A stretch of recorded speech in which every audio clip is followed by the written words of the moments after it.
Andhra Pradesh chapter of cardiological society of India ఆధ్వర్యంలో ఏర్పాటు చేసిన సమావేశంలో మంత్రి సత్యకుమార్ యాదవ్ పాల్గొన్నారు. దేశంలో 33%, ఏపీలో 32% గుండెపోటు మరణాలు సంభవించినట్లు సర్వేలు చెబుతున్నాయని అన్నారు. గుండెపోటు మరణాల్ని ఛాలెంజ్గా తీసుకోవాల్సిన అవసరం ఉందని, ప్రివెంటివ్ కార్డియాలజీపై దృష్టి పెట్టాలని అన్నారు. ప్రభుత్వ ఆసుపత్రుల్లో గుండె చికిత్సకు అవసరమైన చర్యలు తీసుకుంటున్నామని తెలిపారు. రాష్ట్రంలో రాజకీయాలు చూస్తే రాజకీయాలు మాట్లాడకూడదు, కానీ కొన్ని చెప్పాల్సి వస్తుంది.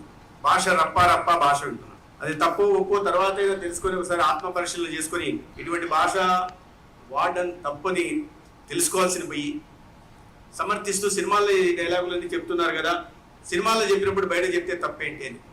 సినిమాల్లో చేసేవన్నీ బయట చేసి చెప్పాలనుకోవడం ఖచ్చితంగా తప్పే. ఎందుకంటే బాలకృష్ణ గారు ఒకసారి తొడగొడితే 10 సుమోలు పైకి లేస్తాయి. అది మీరు బయట చేసి చూపించగలరా? మహేష్ బాబు గారు ఎక్కడో 20 అంతస్తుల భవనంలోంచి ఒక రైల్లోకి జంప్ చేస్తారు, బయట చూసి చేయించగలరా? అవి జరగట్లేదు. ఒక విషపూరిత వాతావరణంలోకి మనం సమాజాన్ని నెట్టివేస్తాం. ప్రస్తావన పేర్లు చేయదలుచుకోలేదు, కానీ దాని నుంచి మార్పు రావాల్సి